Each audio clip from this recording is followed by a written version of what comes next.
Hola, muy buenas tardes a todas y todos. Antes que nada me presento, mi nombre es Luis Martínez y soy especialista en corrupción para el Aeto Laboratorio en Políticas Públicas. El sexenio anterior tuvo dos grandes escándalos. El primero fue la Casa Blanca, que fue sacado gracias al gran trabajo de periodistas de investigación. El segundo fue la estafa maestra. En el primer caso, vimos cómo hubo una serie de procesos que terminaron en nada. Al final de cuentas, la Casa Blanca terminó siendo vendida, no vendida, de comprada, no comprada, y la que sí tuvo una gran repercusión actualmente es la estafa maestra. La estafa maestra era un esquema muy interesante, muy novedoso y sobre todo que incorporaba tecnología de punta en ese momento, porque incluía una serie de investigaciones que nunca se había hecho. Antes, la investigación de datos le correspondían a los economistas o a los investigadores propiamente, pero nunca al periodismo. Fue hasta esta investigación de la Casa Blanca que los datos y el periodismo de investigación se juntaron para poder investigar, analizar y sobre todo contextualizar a las personas sobre cómo y por qué funciona el fenómeno de la corrupción. Pues vemos que la corrupción ya no se maneja como anteriormente se manejaba. La corrupción ya no son esos grandes casos donde los políticos robaban a manos llenas, sino que ahora es a través de EFOS y demás empresas fantasmas para poder manipular el dinero en empresas fantasmas. Ahora, por eso Betos se suma a este combate anticorrupción de esta manera. Vamos a investigar cómo la corrupción a través de la data, a través de la tecnología y en este siglo XXI. En esta ponencia, Nayeli Roldán, tengo el beneplácito de poder presentarla, es una de las investigadoras y autoras de la investigación Estafa Maestra, graduadas en investigación y desaparecer el dinero público. En este panel y conferencia magistral hablará sobre cómo el uso de datos abiertos y su estudio de información documentaron de manera periodística los casos de corrupción, como el fraude millonario de la Casa Blanca, bueno, el fraude millonario, la estafa maestra. Para aquellas personas que como yo dedicamos una buena parte del tiempo al análisis del combate a la corrupción en México y el mundo, una parte esencial es el uso de los datos generados para estudiar, analizar e identificar posibles riesgos de corrupción. Sin embargo, tener un dato no es suficiente. Hay que investigar y sobre todo contextualizar para poder revelar y aportar a las diferencias y a los grandes cambios. Este es el periodismo de investigación que necesitamos. Este es el periodismo de investigación que estamos empezando a hacer en México. Sin más preámbulos, quisiera presentarles a nuestra panelista de lujo, Mayeli Roldán. Pero antes, quiero decirles que si tienen algún comentario o alguna pregunta, por favor háganoslo saber en Facebook. Solo les pedimos que antes pongan pregunta en mayúscula para que sea más fácil poder identificar un comentario de una pregunta. Yo con mucho gusto al final de la ponencia voy a empezar a leerla. Ahora sin más, les presento a Nayeli Roldán. Nayeli Roldán es reportera de investigación en temas de educación, derechos humanos y corrupción. Es coautora de la investigación periodística La Estafa Maestra, ganadora del Premio Ortega y Gasset 2018 como Mejor Historia y Premio Nacional de Periodismo 2018 en la categoría de reportaje.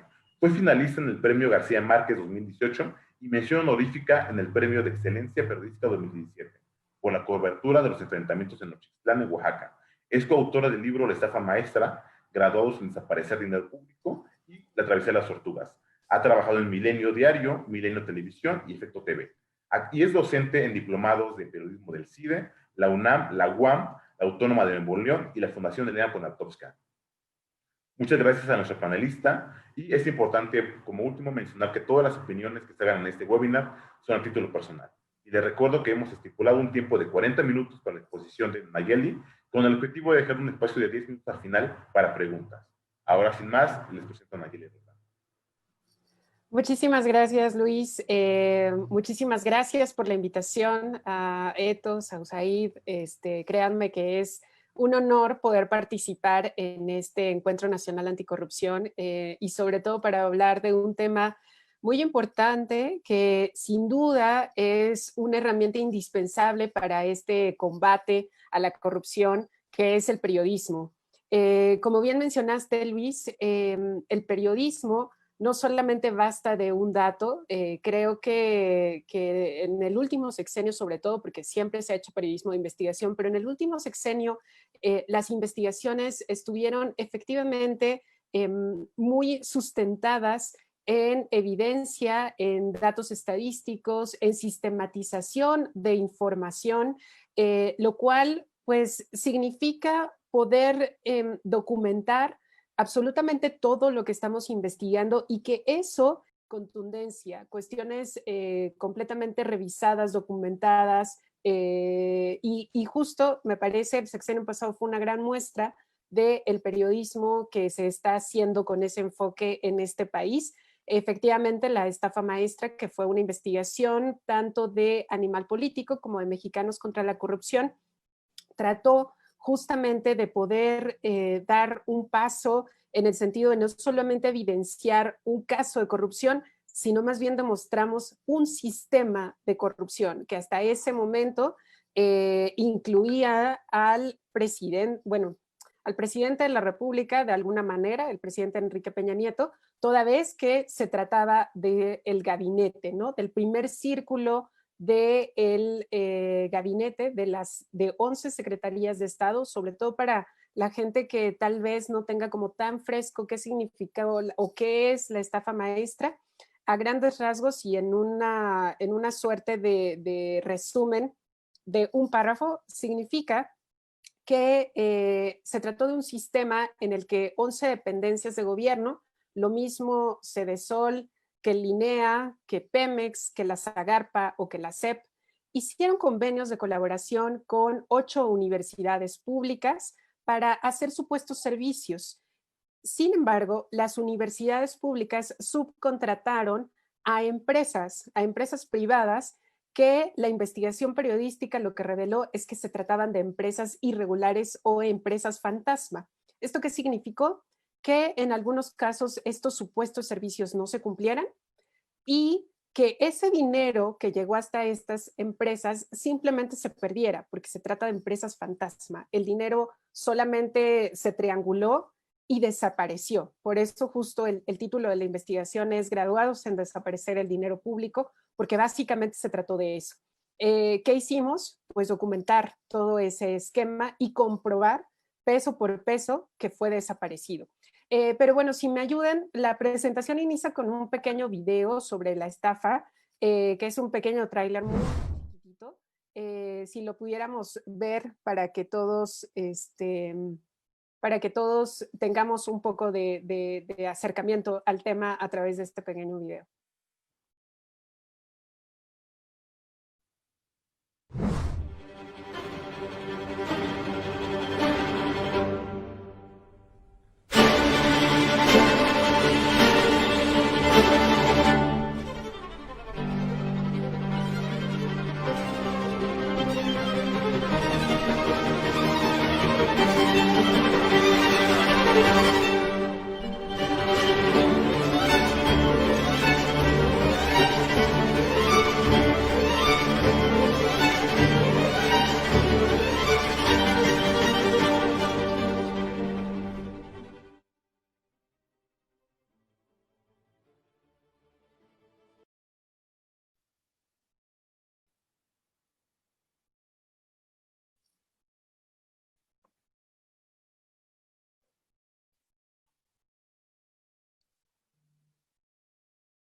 Bueno, como vieron, fue muy cortito, que básicamente ese fue el tráiler, el pequeño adelanto, unas horas antes de que el reportaje, la primera entrega, fuera publicada ya. Entonces, si se fijan también, esto jugó un poco, digamos, con compararlo con las empresas fantasma de Javier Duarte, entonces gobernador de Veracruz, una investigación también de Animal Político encabezada por Arturo Ángel, en la que la gran importancia de esa investigación sobre las empresas fantasma de Duarte tiene que ver con que fue la primera investigación periodística que dio cuenta de la utilización de empresas fantasma para contrataciones en la administración pública. En ese caso, para un gobierno estatal como lo fue Veracruz, pero digamos que abrió la puerta para explicarnos cómo es que la administración pública utilizaba a las empresas fantasma para el desvío de recursos. Luego, lo que hicimos con la estafa maestra fue un poco de repetir cierta parte de la metodología de investigación que utilizó Arturo, porque aquí también se trataba de investigar a las empresas. No teníamos claro en un inicio que realmente fueran empresas fantasmas, sino más bien lo que queríamos investigar es de quién eran, a quién pertenecían las empresas. Entonces, en esta presentación que traigo para esta conferencia, para esta ponencia, quise acercarles un poco lo que significa la metodología, porque en Animal Político, digo, hablo de muchos colegas, pero en específico lo que a mí me toca trabajar todos los días, que es básicamente en Animal Político, tenemos una regla bastante clara que tiene que ver con que todo lo que investigamos requiere de metodología de investigación. Independientemente del tamaño de la investigación, a veces puede durar un año, como fue el caso de la estafa, a veces puede durar un par de meses o incluso unas semanas, pero todo requiere un orden, requiere de metodología periodística que significa el rigor para nuestro trabajo. No se trata solamente de que alguien nos cuente algo, el dato es importante, por supuesto, pero lo que sigue después de ese dato, después de esa primera pista, es realmente lo relevante. Entonces, nosotros hemos, digamos que, diseñado una especie de metodología generalizada. Y obviamente depende de los temas, es como vamos sumando ciertas herramientas o ciertos pasos, pero hay una cosa que tenemos muy clara como el esqueleto de la investigación, que en este caso el primer paso es el prereporteo. En el caso de la estafa maestra, tenía que ver con esta primera pista. Incluso después de que publicamos algunas publicaciones decían que la estafa maestra no era algo revelador porque ya se había publicado previamente. Y más bien lo que se había publicado eran los informes de cuenta pública de la Auditoría Superior de la Federación. Como sabemos, cada año la auditoría, que depende de la Cámara de Diputados, pues revisa la cuenta pública, revisa cómo se gastó el dinero federal en las dependencias de gobierno, también los recursos que se van a los estados, recursos federales. Y entonces en estas revisiones lo que ocurrió es que 2 años consecutivos el auditor superior señalaba supuestos desvíos de universidades públicas, en ese caso la Universidad de Morelos y la Universidad del Estado de México.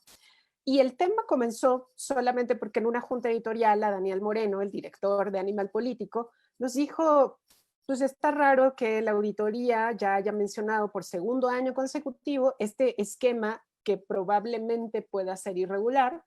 Y entonces esa fue la primera pista. Empezamos a revisar no solamente los 2 años donde se había hecho mediático que universidades públicas desviaban recursos, sino que nos metimos a la Auditoría Superior de la Federación a revisar todas las auditorías, ¿no? Todas las auditorías que se hubieran aplicado a instituciones de educación superior. Y el elemento que elegimos como posible pista tenía que ver con la subcontratación de empresas. Es decir, todas aquellas auditorías que hablaran sobre algún tipo de contratación que hubiese hecho la universidad era motivo para continuar investigando, ¿no? De más o menos unas 100 auditorías, perdón, que revisamos, que leímos, que se habían hecho en los últimos 10 años a universidades públicas, nos quedamos con 12 de ellas donde se hablaba de una subcontratación para diversos servicios. ¿Esto qué significó? Que por lo menos diéramos o tuviéramos el primer acercamiento con la posibilidad de continuar la investigación. En este punto, lo que llamamos el pre-reporteo, solamente estamos revisando la información disponible en ese momento. Ni siquiera estábamos pensando en que iba a ser una gran investigación. Esto iba a ser solamente una nota más en la que empezábamos a rascar, como decimos los periodistas, a rascarle al tema. Y encontramos, al encontrar estas 12 auditorías donde sí había un esquema de subcontratación, donde inclusive las auditorías mencionaban los nombres de las empresas, lo primero que hicimos fue sistematizar esa información en simples tablas de Excel. Es decir, que nos hiciéramos esto que llamamos la pregunta. Es decir, ¿se repite este caso? ¿Podría tratarse de un modus operandi? ¿Podría tratarse más involucrados en esta trama, ¿no? En este tema? Y entonces es ahí donde pasamos al siguiente paso, que en este caso es una hipótesis. Todos los trabajos periodísticos funcionan así, es decir, tenemos cierta información ya disponible y luego establecemos una hipótesis que básicamente es la sospecha, es la nota que quisiéramos alcanzar, que quisiéramos comprobar. En este caso, nuestra hipótesis estaba muy corta. Pensábamos que, bueno, obviamente tenía que ver con que el gobierno federal desviaba recursos públicos. Aquí, digamos que lo que creímos que íbamos a encontrar es que ya no solamente era un gobierno estatal como Javier Duarte en las empresas fantasma de Veracruz, sino que al estar implicadas las dependencias de gobierno federal, pues podíamos ya señalar al gobierno federal.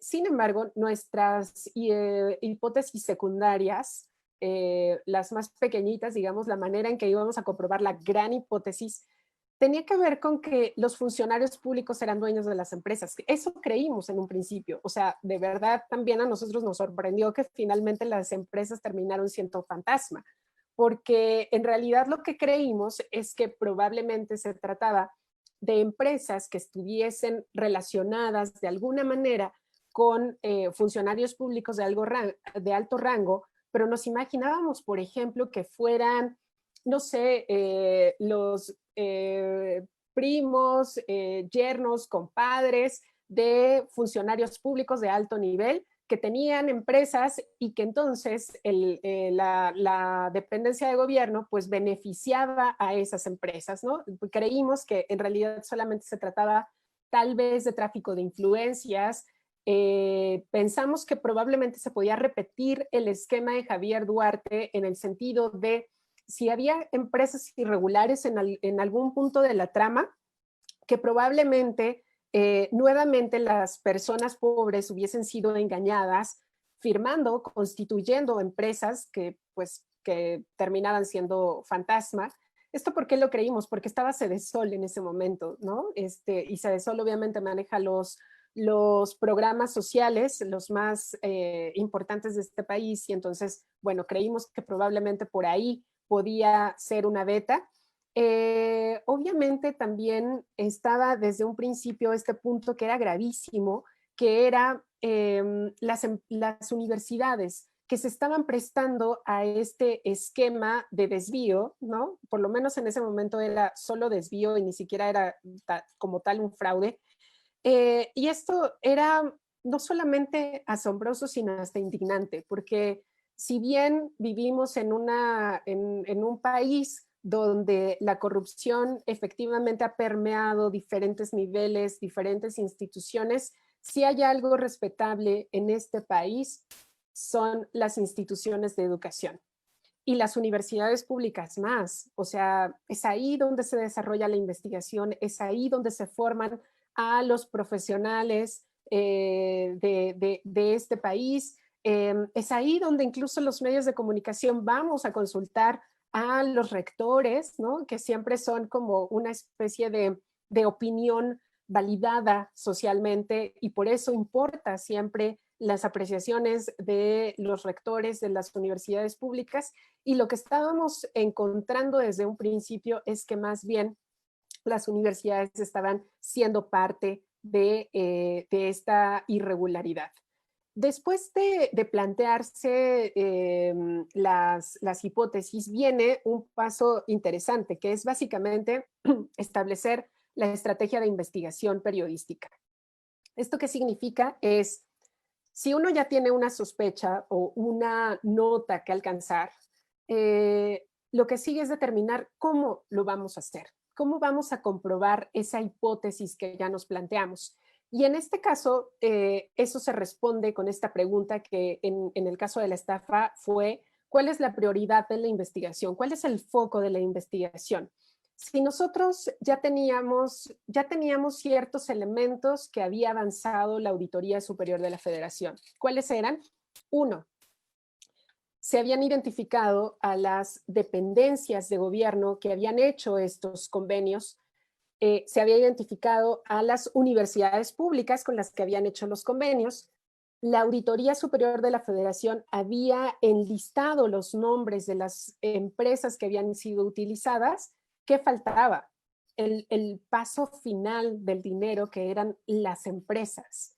Entonces, ese fue nuestro foco de investigación, investigar a las empresas y además también investigar este tema no con el enfoque que había dado a conocer la Auditoría Superior de la Federación, que se centraba en las universidades. Las universidades desviaban recursos públicos.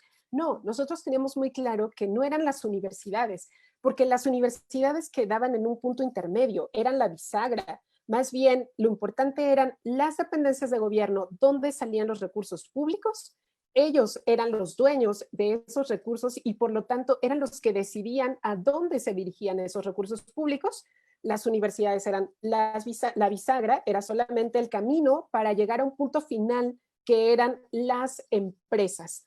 Por lo tanto, periodísticamente lo que nosotros podíamos hacer era revisar a las empresas. Eso era lo que faltaba en esta trama que ya había empezado a mostrar, a develar la Auditoría Superior de la Federación. Y entonces, con ese foco, o más bien con este panorama, decidimos que el foco obviamente tenían que ser las empresas. También teníamos que obtener todos estos convenios para saber quiénes eran los funcionarios públicos que estaban firmando los documentos que harían posible la entrega de recursos públicos.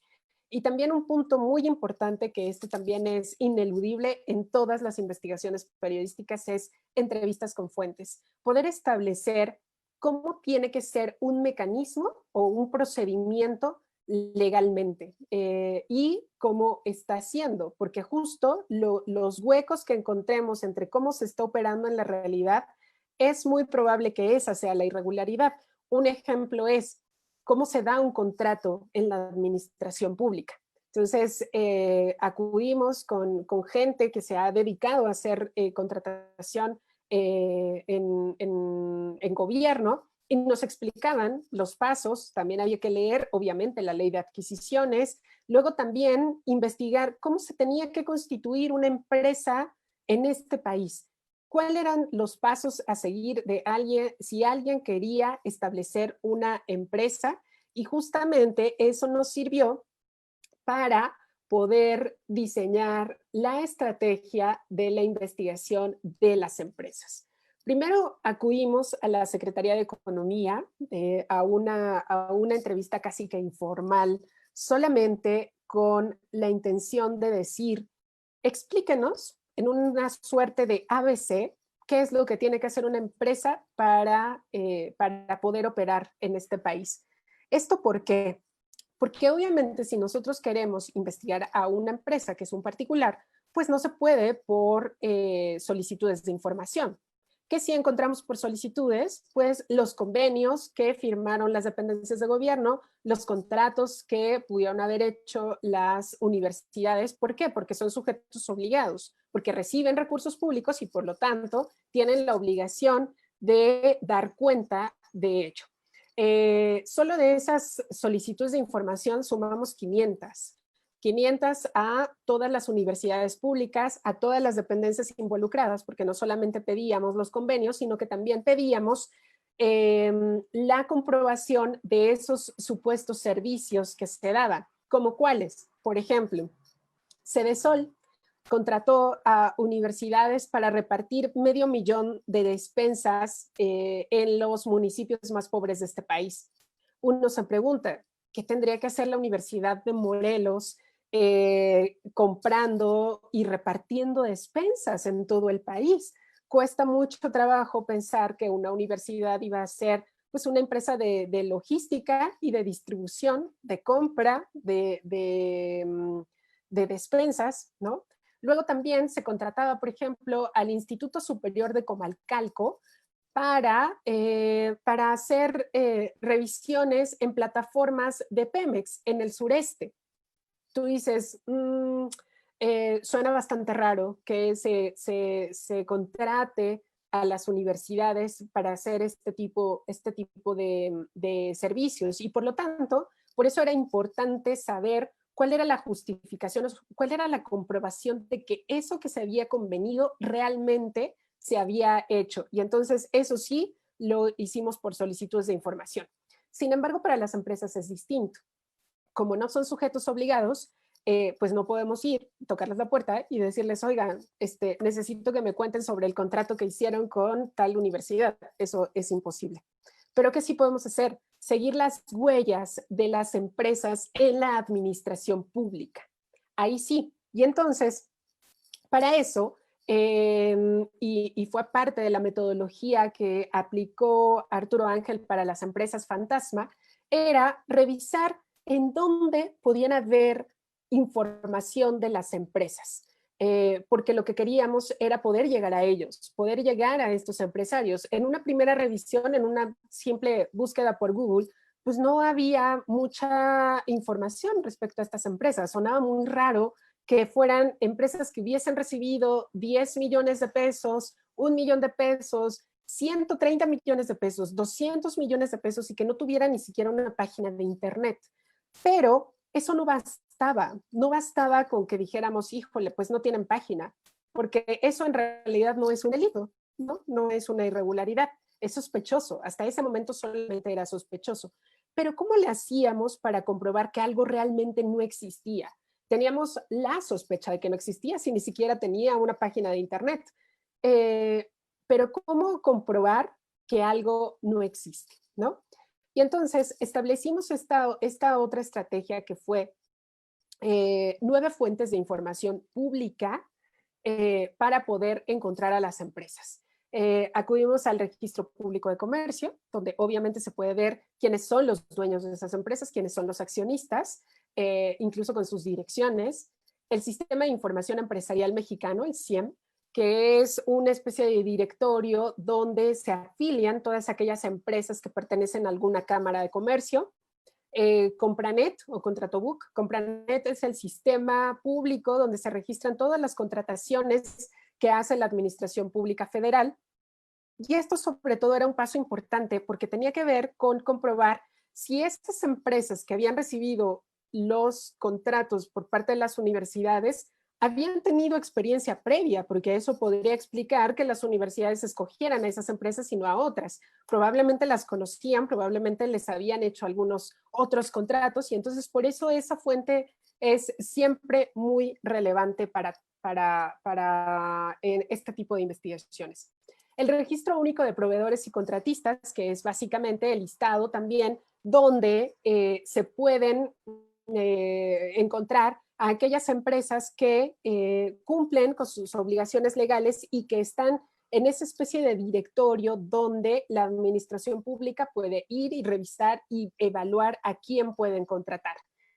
Luego también el listado de empresas fantasma que publica regularmente el SAT y que esto tiene que ver con una obligación que fue una modificación al Código Fiscal Federal en el que obliga al SAT a revisar, obviamente, quiénes son las empresas que cumplen con sus obligaciones, pero no solamente las revisa, sino también las hace públicas.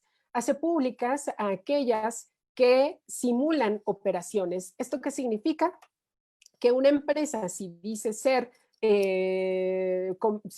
comercializadora, no sé, de computadoras, invento, debe de tener pues un domicilio fiscal, debería de tener empleados, tiene recursos suficientes justamente para hacer esta comercialización. ¿Qué es lo que pasa? Que algunas de ellas no lo tienen, no tienen nada, no tienen infraestructura, no tienen empleados, no tienen capital, sino solamente simulan serlo, ¿no? A eso se refiere esto de las empresas fantasma del SAT a estas empresas que simulan operaciones y que básicamente lo que terminamos demostrando con esta investigación es que solamente servían para transferencias de recursos, ¿no? O para supuestas contrataciones. También el Directorio de Proveedores Contratistas Sancionados, el Instituto Mexicano de la Propiedad Intelectual, el INPI, y los portales de obligaciones de transparencia que en ese momento todavía funcionaban. Todo esto, ¿para qué? Para poder determinar no solamente quiénes eran los supuestos accionistas o dueños de las empresas, sino también para poder tener sus direcciones, sus teléfonos, experiencia previa en la administración pública, saber si habían sido sancionados de alguna manera, si ya habían sido ubicados por el SAT. Es decir, todo esto sirvió justo para que pudiéramos comprobar su existencia o inexistencia, porque básicamente si el aspecto central de esta investigación eran las empresas y luego sospechábamos que no existían, pues lo principal a corroborar era que realmente no existieran, pero eso no era simplemente por una búsqueda de Google, sino más bien teniendo todos los elementos que permitieran decir con todas sus letras que las empresas eran irregulares o fantasma.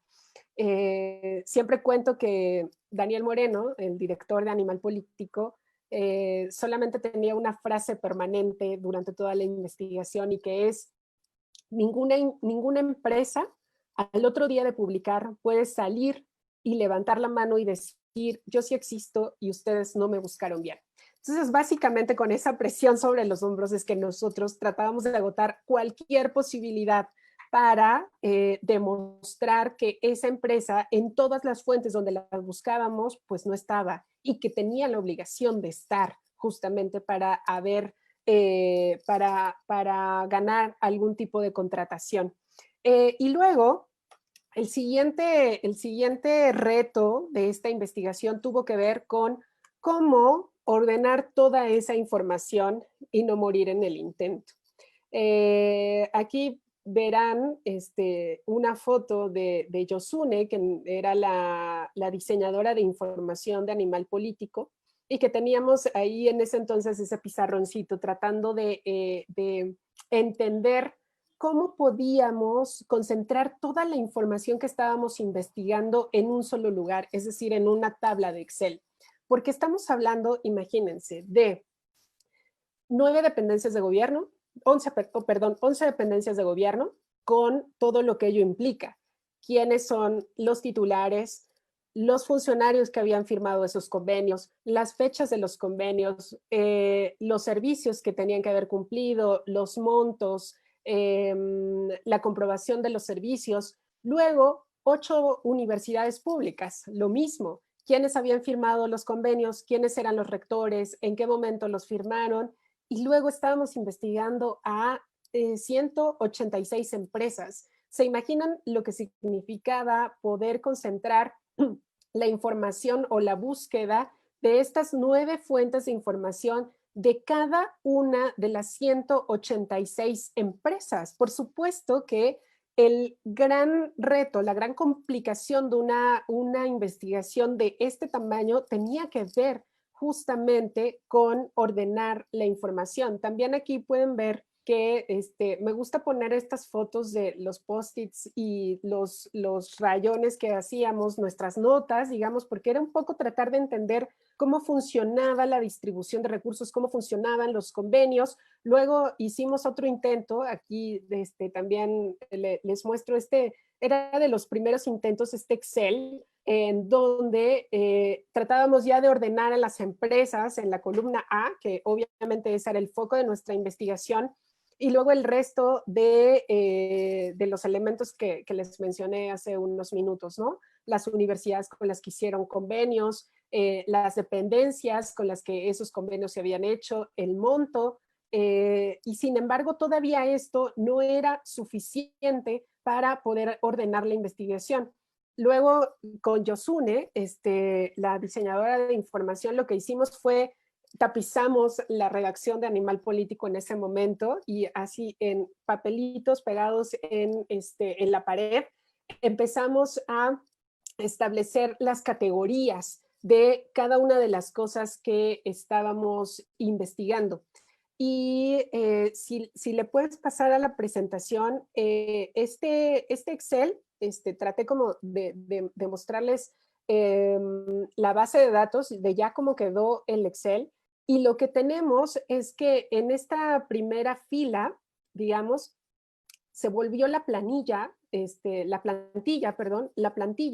de el corazón de nuestra investigación, del corazón de la estafa maestra. En la primera fila están todos los criterios a investigar. En este caso, la empresa y todo lo que tenía que ver con la empresa, el RFC, el folio mercantil, la fecha de creación, la dirección fiscal, el estado donde hubiese sido creado, teléfono, página de internet, correo electrónico. Luego venía otra categoría, todo lo que tenía que ver con el representante legal, ¿no?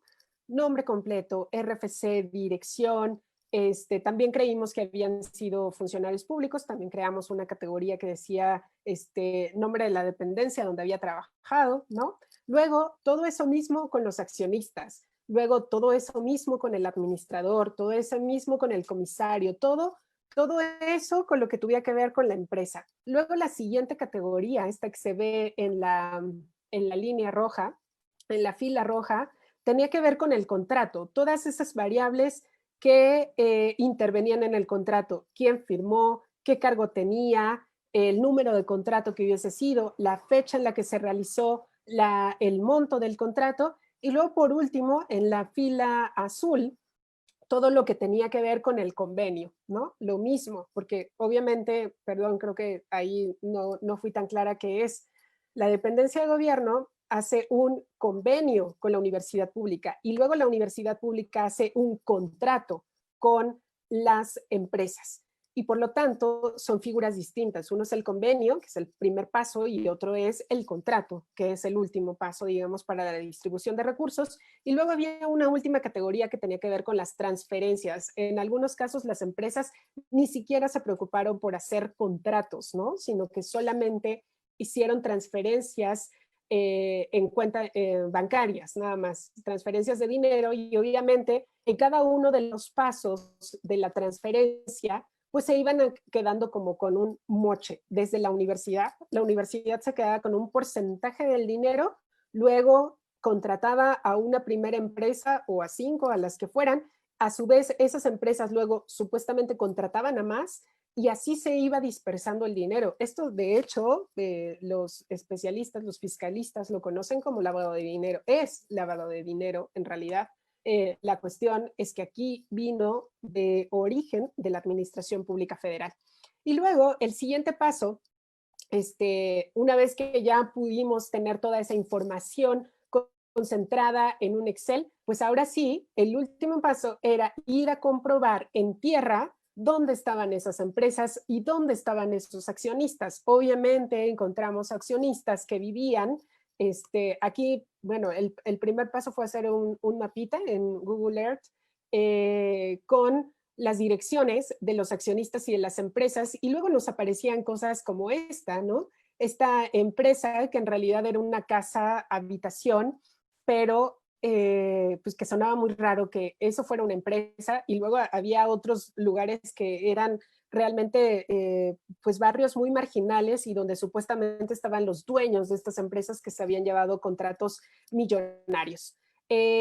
Las bases de datos, pues obviamente nunca nos podemos librar de ellas, y también las visitas las sistematizamos en un Excel, porque imagínense lo que significó visitar cientos de domicilios de accionistas y de empresas, y qué es lo que encontrábamos en cada una de ellas. En la mayoría, lo que encontramos es que o sea, los accionistas sabían perfectamente de qué se trataba,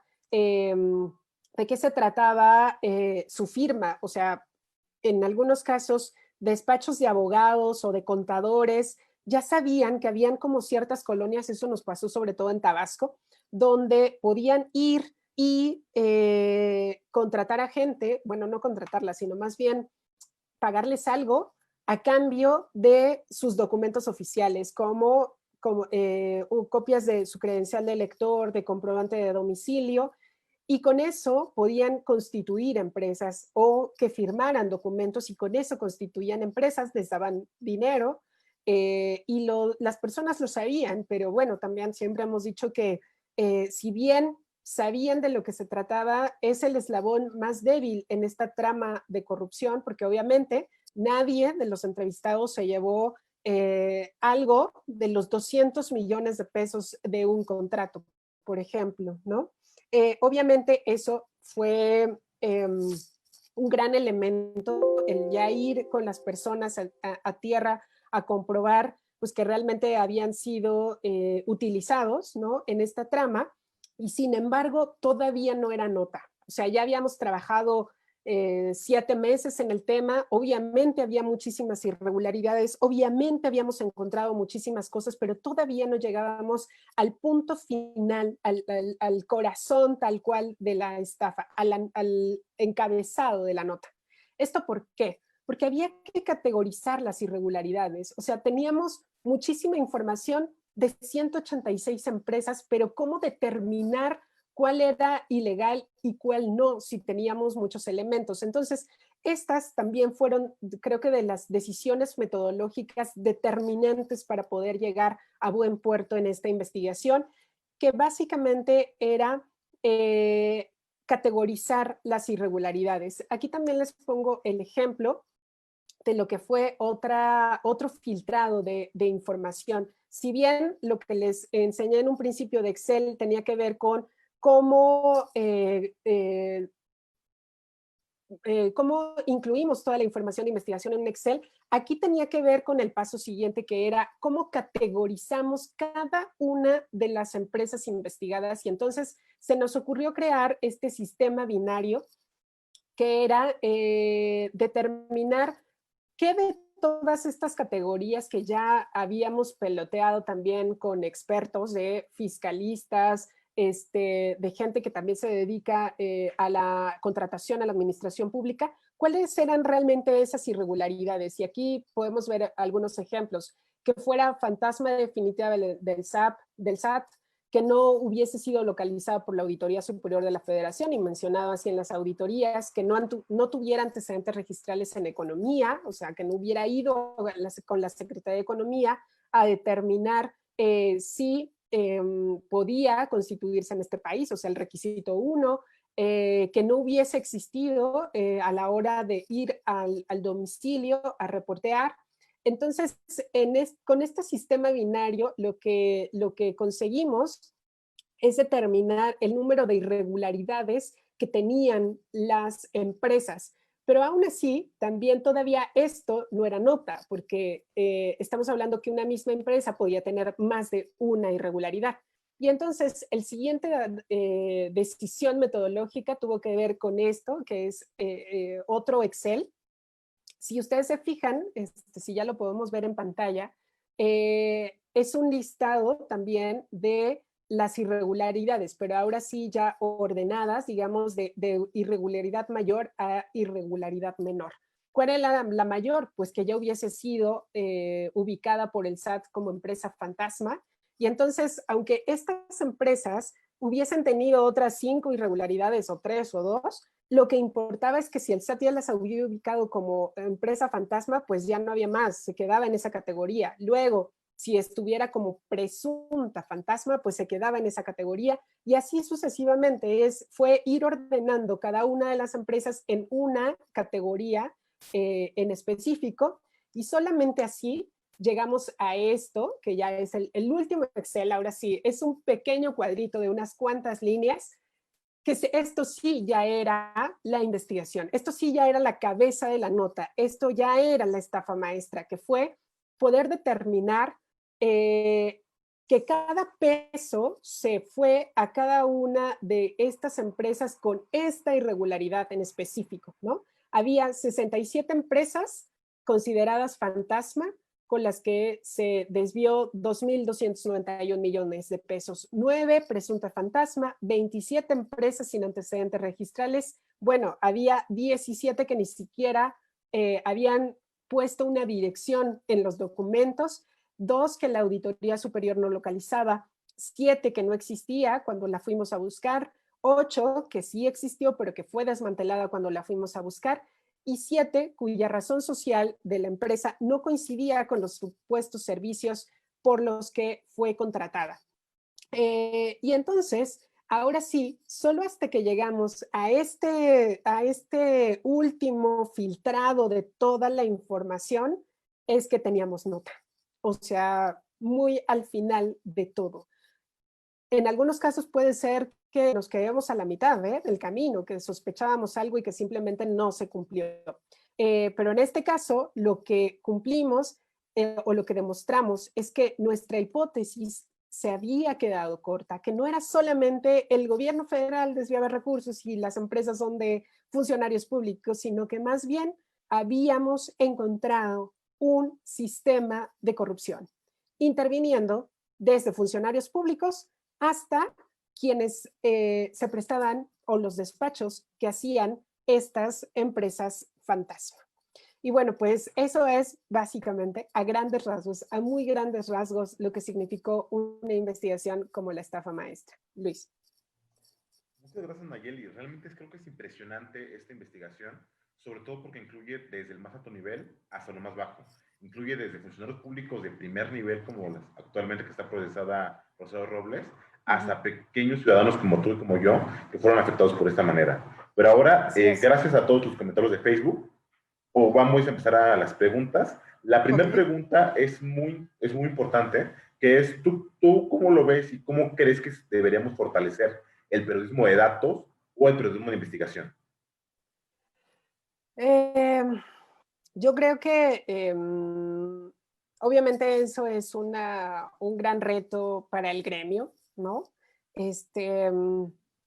Yo sí creo que es muy importante la profesionalización de todos como gremio. Incluso me parece que ya somos una generación donde todos nos estamos preocupando por conocer más herramientas, por compartir herramientas también. Ya no es este rollo de el lobo solitario, ¿no? El reportero solitario que hace o que trabaja en una exclusiva, sino más bien ahora se trata de hacer cada vez más este periodismo colaborativo, porque así nos lo demanda la realidad también. O sea, estamos hablando que ya no solamente se trata de un funcionario público que se le ocurre hacer una irregularidad, ¿no? Sino más bien se tratan de esquemas muy complejos y sobre todo esquemas financieros. Y para eso necesitamos estar preparados para poder investigar esos esquemas complejos y también hacerlo en equipo, porque obviamente necesitamos de muchas manos, muchos cerebros y muchos ojos viendo un mismo tema hacia un mismo fin, ¿no?